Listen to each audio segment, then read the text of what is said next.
Welcome back. In today's video, we're going to cover the basics of dividing retirement accounts during divorce. Now, I say basic because retirement accounts are very complex, but there's some tips to just know generally what we're talking about when we come to retirement accounts, and also what are some ways to divide them. So the first thing that you need to know is what is your type of retirement account. There's so many different retirement accounts, and a lot of times what my clients will say to me is, well, I have a retirement account. That's great to know, but we need to know the specific type. The reason is it's divided in different ways based on the type of account.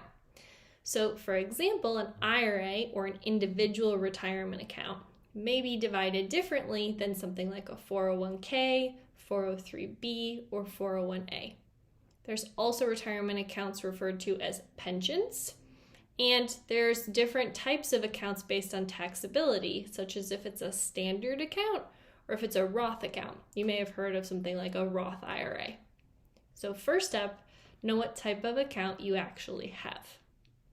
Second step is to collect all the disclosures for those accounts. So if you've watched my prior videos, you know that financial disclosures are incredibly important. You need to make sure to disclose the statements that are associated with your accounts, not only for yourself, but also getting those statements from your spouse so you know exactly what the account has in it and what type of account it is for the division of that account to move forward. Once you understand the type of account and have the disclosure statements to show the value of that account, what you want to have an understanding of is what portion can be divided and what portion cannot. It's going to depend on the laws or rules dictated within your state, but there are two general concepts. There's equitable division, which is most states in the US, and then there's community property, which is going to cover about 8 states. Community property, such as in Arizona, where I am, is everything is divided 50-50 that is marital.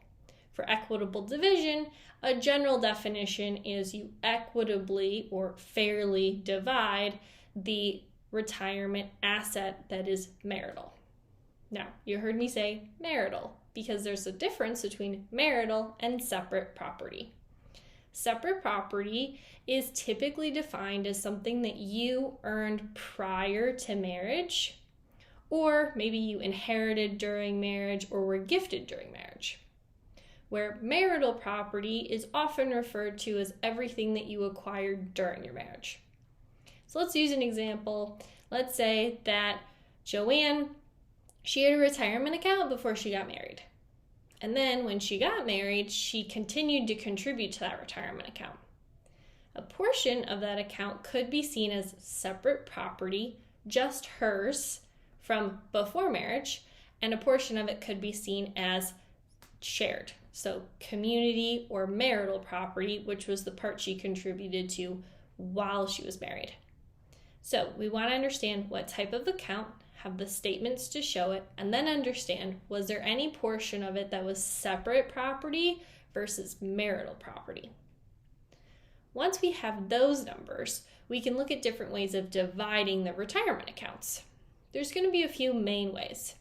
For example, if you're going through the court, what will typically happen is each account will be divided in half. It'll be cut down the middle or cut in any proportion that is seen as equitable or fair. Another option, which is more common in mediation or if you reach a settlement outside of court, is to swap that asset for another asset. So let's just say you swap that retirement account for another retirement account. It's very important to remember, though, that retirement accounts have a different taxability than many other assets. So you don't want to trade it for something that it's not equivalent to.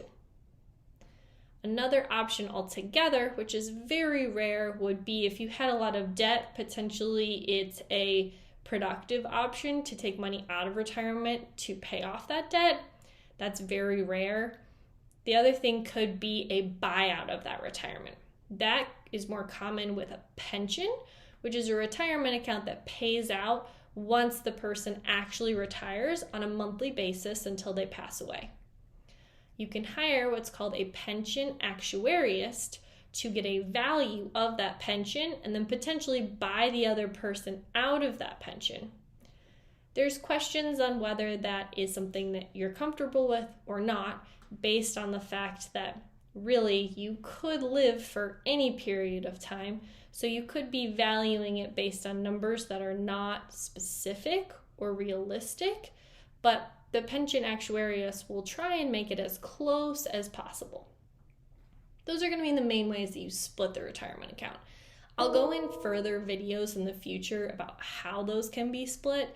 That's just a basic. Lastly is understanding the timeline.